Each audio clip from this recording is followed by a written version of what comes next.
Notre IA, qui est une IA propriétaire, c'est un moteur de recommandation qui est apprenant. On va prédéfinir humainement comment ces actions vont aider le collaborateur dans son quotidien et lui, on va commencer à lui envoyer des recommandations qui sont donc automatisées. C'est pas du flicage, c'est pas de l'évaluation permanente. L'idée, c'est de faire gagner du temps.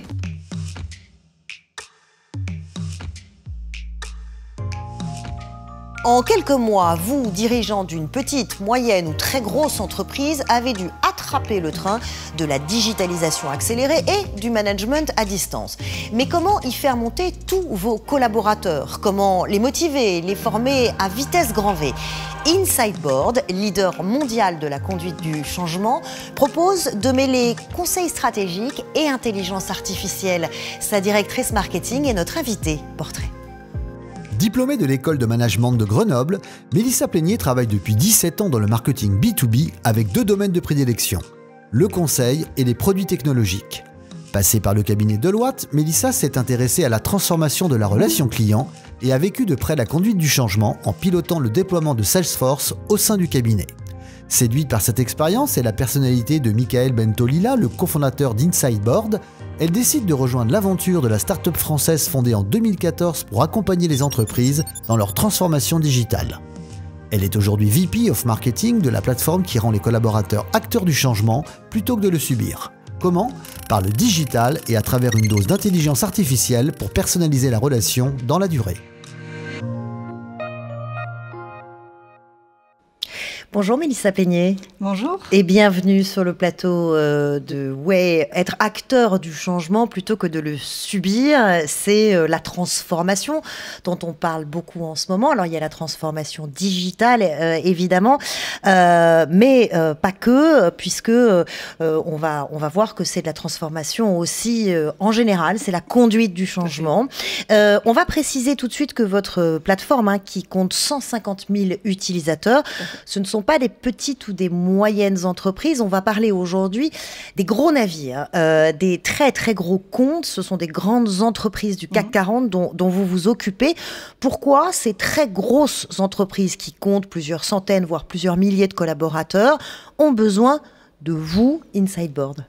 Parce que la majorité de leurs projets, en fait, ne rencontrent pas les résultats attendus, le ROI attendu, donc échouent, si on peut dire, du fait justement de ce manque d'accompagnement au changement réussi. La principale raison, c'est effectivement ça ne s'étend pas dans la durée et donc il y a un soufflet qui retombe après le déploiement. Donc c'est une question de durée. Est-ce qu'on peut dire aussi que c'est une question de dimension quand il faut embarquer plusieurs centaines, milliers de collaborateurs en même temps? L'échelle est importante? Exactement, l'échelle est importante et on ne peut pas mettre un dispositif humain derrière, une personne, un coach derrière chaque collaborateur. Donc la masse, effectivement, est une donnée importante dans l'équation. C'est votre particularité. Il y a de l'humain, la conduite du changement, on va dire classique, auquel vous avez injecté une dose d'IA, d'intelligence artificielle. Vous êtes la première plateforme digitale pour la conduite du changement et leader du secteur. En quoi votre offre est-elle différente, particulière? Alors d'abord, on réunit toutes les parties prenantes de la transformation, donc pas seulement les gens qui gèrent le changement, les gens qui sont en charge des programmes, on réunit les collaborateurs, donc les utilisateurs finaux, par domaine d'intérêt, par métier. Ensuite, on va injecter de la mesure. Donc là, c'est important parce qu'effectivement, c'est une donnée assez nouvelle, que moi d'ailleurs j'ai rencontré quand j'ai rencontré Insideboard, c'est de mettre de la data, de l'objectif, d'objectiver vraiment ce qu'on va attendre de la transformation et donc ce que nous on appelle le succès. On aime bien les résultats. Exactement, les objectifs et pouvoir mesurer si on est au rendez-vous. On va utiliser de la gamification, on va utiliser du blended, en fait, voilà, un mix de leviers d'engagement pour maximiser la chance de toucher tout le monde et de répondre à toutes les sensibilités. Donc il y a plein d'outils et de méthodes mélangées, si je vous suis bien. On va revenir en détail sur la façon dont vous fonctionnez, mais d'abord comprendre l'enjeu de cette année 2020 et maintenant 2021 si particulière. Pourquoi? Parce qu'il y a eu une bascule, évidemment. Vous avez enregistré plus de 150% de demandes. Il y avait vos clients existants qui ont dû accélérer leur digitalisation et puis plus globalement le changement en général parce qu'elle travaille à distance, et puis des nouveaux clients qui sont arrivés parce que eux ont dû se lancer dans ce changement. Qu'est-ce que représente cette bascule pour les très grosses entreprises? On fait le point avec Christian Roudeau.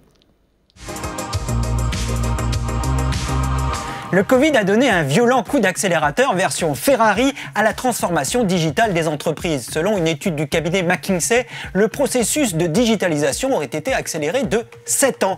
Les cadres estiment que l'adaptation de leur entreprise est allée 20 à 25 fois plus vite que prévu. Changement le plus spectaculaire, le télétravail bien sûr. Au pied du mur, les entreprises ont accompli en 11 petits jours ce qu'en temps normal, elles auraient fait en 1 an.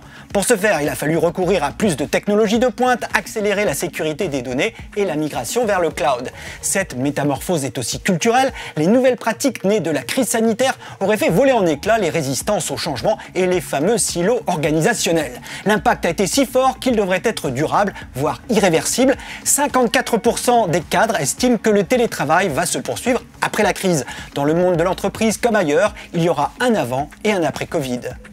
Et voilà, une révolution de toutes les manières de travailler, avec une accélération dans cette conduite du changement dont vous êtes les experts.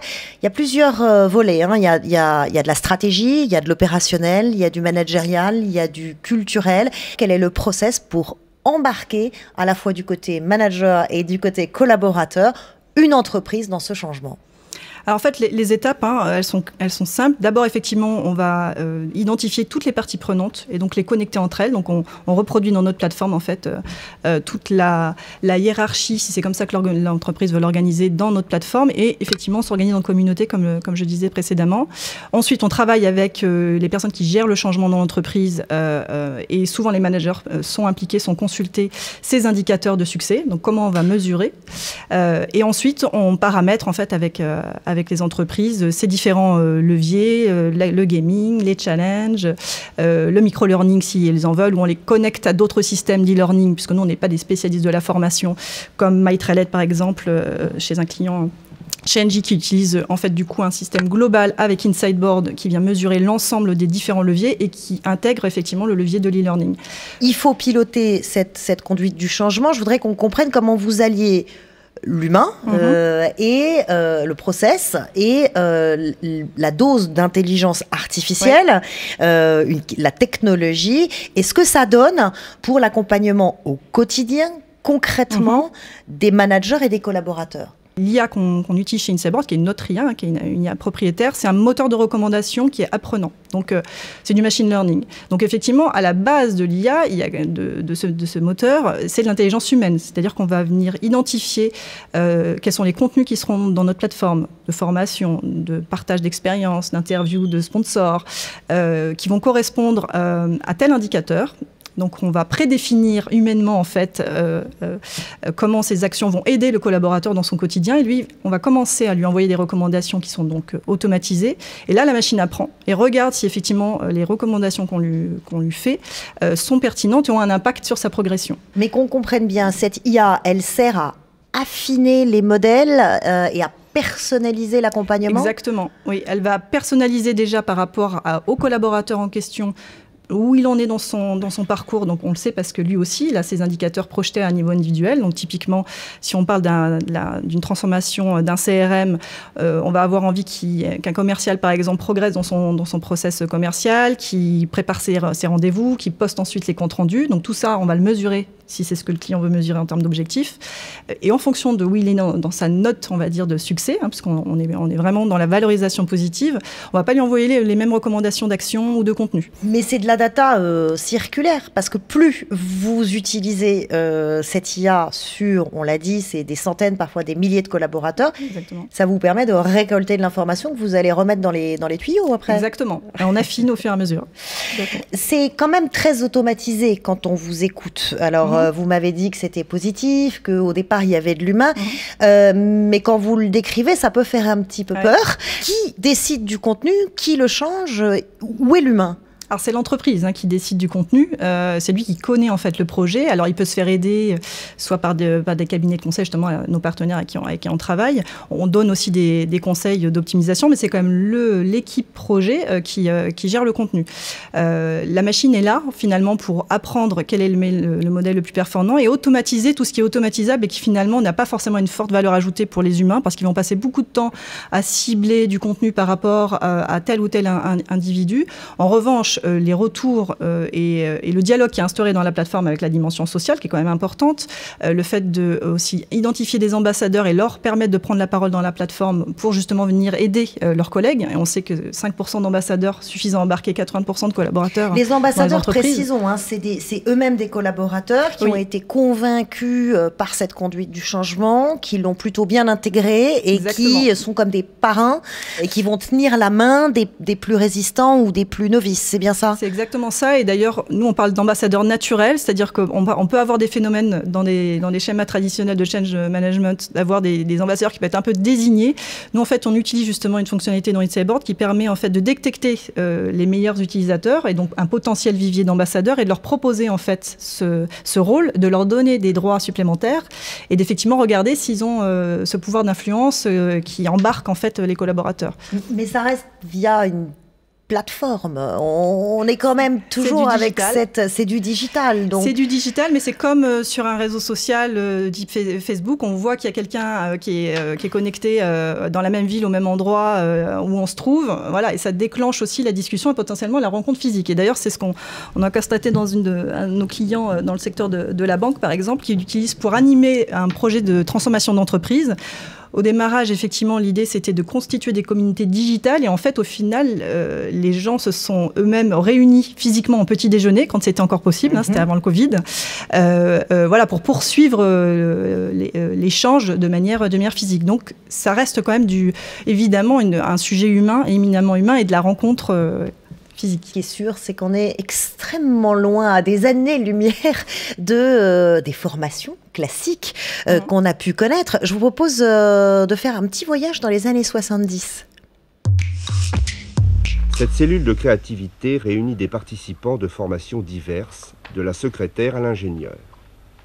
Pour qu'elle soit une équipe, une vraie, soudée comme une mêlée de rugby, il faut que ses membres apprennent à se bien connaître. Non seulement par la parole, mais par le toucher, comme des aveugles. Le travail sur les communications, c'est une sorte d'approfondissement de la relation au début ténue, et pour ainsi dire inexistante, au moment où le groupe se forme, et qui va en progressant au cours d'affrontements, aussi de libération, de jeu, de moments de joie, de moments de tension. Une autre méthode de connaissance d'autrui, le rythme. Communiquer n'est pas un don inné, cela s'apprend. Avec la parole, bien sûr, mais aussi avec des sculptures. En faisant corps contre une bourrasque imaginaire, en composant des dessins collectifs. C'est très années 70. C'est fou de penser qu'aujourd'hui, effectivement, on passe par des écrans. Et du coup, la question qu'on peut se poser, c'est comment c'est vécu concrètement par les collaborateurs. Ils ont quoi? Ils ont des widgets, ils ont des mots, ils ont des chatbots. Physiquement, en fait, c'est dans leur parcours. Donc, quand on met en place Insideboard chez un client, déjà, on regarde effectivement quel va être le parcours du collaborateur par rapport à la transformation dont il s'agit. Donc, si on est dans un système de relation client, on va se connecter sur la homepage, par exemple, et effectivement, on a un widget qui permet effectivement d'attirer l'attention, de donner un résumé un petit peu de ce qui se passe au niveau de l'adoption et de donner aussi de l'information sur ce qui se passe dans le projet, attirer en fait, potentiellement alerter si effectivement il y a un indicateur qui est un peu à la baisse ou à la traîne. On envoie aussi des notifications, donc on n'est pas intrusif, mais par contre effectivement on attire l'attention. L'idée c'est surtout effectivement de donner de l'information pour pouvoir agir, plus que d'attirer spécialement dans notre plateforme. On ne cherche pas de trafic dans notre plateforme concrètement. Quid effectivement de l'interaction humaine? Ça veut dire que, je ne sais pas moi, les entretiens annuels qu'on avait avec notre boss, les semaines de formation où on nous envoyait avec nos collaborateurs toutes les méthodes d'incentive qu'on a pu connaître. Tout ça, c'est la préhistoire, c'est fini? Non, effectivement, ça reste un sujet humain. Donc l'idée, c'est de faire gagner du temps, d'automatiser tout ce qui est automatisable et de donner des outils aussi. Parce que, effectivement, vous parliez des entretiens annuels, le manager, il a quand même besoin d'avoir de la data, d'avoir de la donnée. Et donc tout le temps, en fait, qui ne va pas passer sur le data crunching, à récolter l'information, à identifier des signaux faibles, il va quand même le consacrer effectivement plutôt à analyser le plan d'action, à être dans le coaching, ce qui est quand même le rôle aujourd'hui du manager. Effectivement, il y a quand même une transition par rapport aux années 60, et à pouvoir effectivement se concentrer sur la relation. Donc c'est ça l'objectif. On avait calculé avec un client, un de nos premiers clients, pour son projet, il y avait des milliers de collaborateurs dans le monde. S'il avait dû mettre de l'humain pour faire ce que fait la plateforme, il aurait fallu qu'il embauche 70 personnes. Il y a une méthode que vous appelez OKR, qui signifie Objective and Key Results. Il y a des KPI, il y a des widgets, il y a des évaluations, il y a des challenges. Très franchement, est-ce que tous les collaborateurs apprécient d'avoir en permanence comme ça des choses qui quotidiennement apparaissent sur leur écran, des notes, des évaluations? C'est pas un peu infantilisant, voire carrément angoissant? Le retour que l'on a justement, c'est que c'est pas intrusif. Il y a d'autres systèmes qui peuvent être plus intrusifs, qui vraiment sont dans le parcours en permanence et qui envoient de la pop-up en permanence. C'est pas notre cas. Nous, on donne accès à l'information. On n'est pas obligé finalement d'accepter ou d'aller consulter un levier, de jouer. En général, d'ailleurs, tout le monde n'est pas adepte du jeu et de l'apprentissage par le jeu. C'est 30 à 40%. Justement, en maximisant les leviers, en utilisant soit effectivement le conseil plutôt, de recommander plutôt d'aller parler à un pair de manière humaine, de consulter une vidéo ou de suivre un parcours d'e-learning si la personne elle est plutôt sensible à la formation. Ça permet justement de laisser la liberté de choisir comment on va aller vers la transformation. Et en fait, ce que demandent les employés, c'est d'avoir des nouveaux modes effectivement différents de formation et surtout que ça soit étalé dans la durée, c'est-à-dire que ça soit quand même progressif et pas forcément effectivement un bloc d'une semaine au moment du lancement d'un projet, mais plutôt un petit peu de temps tous les jours. On a deux camarades avec nous qui nous accompagnent sur Way, ils s'appellent JPEG et Marie-Claude. Je suis pas certain qu'ils soient tout à fait prêts pour ces méthodes-là. Dis-moi Charlotte, qu'est-ce que c'est que cette histoire de conduite du changement et d'intelligence artificielle? On veut changer ma façon de conduire? Hop, je laisse pas le volant de la caravane à n'importe qui, et encore moins à une intelligence artificielle. T'as raison mon JPEG, c'est de la science-fiction. Comment une intelligence artificielle qu'on ne connaît pas pourrait-elle nous connaître? On forme une équipe et on laissera personne s'en mêler. Notre travail est trop précieux, on est l'âme de Way. Et c'est pas l'intelligence qui va donner des leçons à l'âme. Moi, Charlotte, devoir rendre des comptes tous les matins, ça me donne du vague à l'âme. Ils en pensent quoi, les gens dans les autres entreprises? Alors, ils en pensent quoi, les employés des autres entreprises? C'est vrai que cette idée de devoir rendre des comptes, vous nous disiez, il y a quand même des retours plutôt positifs. Oui, en fait, ce qu'apprécient les collaborateurs, c'est quand même d'avoir de la transparence et de comprendre ce qu'on attend d'eux, de comprendre ce que veut dire la transformation, mais à leur niveau. Parce que souvent, l'écueil qu'on a, c'est qu'on a une communication qui peut être très top-down, qui vient de la direction, qui est assez macro, qui peut être vraiment à un haut niveau stratégique. Mais comment elle se traduit concrètement à moi, à mon niveau, sur tel ou tel job, c'est ça, en fait, c'est le travail qu'on fait avec ces indicateurs, qui sont encore une fois des indicateurs de succès qu'on ne veut pas, effectivement, c'est pas du flicage, c'est pas de l'évaluation permanente. Et puis il y a la dimension ludique et positive, qui n'est pas toujours le cas dans les projets de transformation, qui sont quand même sérieux, c'est des sujets stratégiques, ils peuvent être un petit peu lourds dans le mode de communication. Justement, ce qui remonte, c'est le côté léger et fun, parce qu'on pousse aussi le client à vraiment aussi utiliser des contenus qui soit marketé. Comme on market en fait un produit qu'on vend à ses clients en externe en tant qu'entreprise, il n'y a pas de raison que son expérience en tant qu'employé soit dégradée en fait et que ça soit pas aussi attractif. C'est des projets de transformation qui s'étalent sur quoi? 2-3 ans en moyenne? En général, ce qu'on constate dans les entreprises, en fonction des projets, c'est 2-3 ans, parce que le temps de la transformation est quand même un temps long, c'est effectivement de l'humain. sans compter qu'en plus, il y a du turnover, donc il y a quand même des gens à embarquer en continu, des nouvelles personnes. Quand on parle de transformations qui sont liées à des éditeurs logiciels, il y a des releases aujourd'hui tous les trimestres, tous les 3 mois. Des actualisations permanentes, et du coup redéformations. Exactement, de réengagement.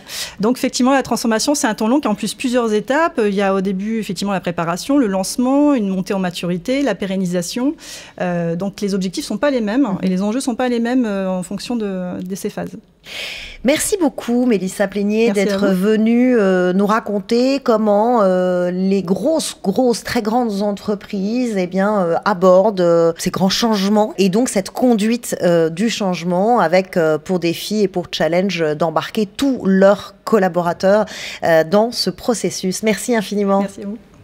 Way, ça continue maintenant et tout le temps. C'est quand vous voulez. Abonnez-vous à Way sur la chaîne YouTube de Salesforce. Vous y retrouvez nos invités, nos chroniqueurs. Activez la petite cloche et dites-nous ce que vous en pensez.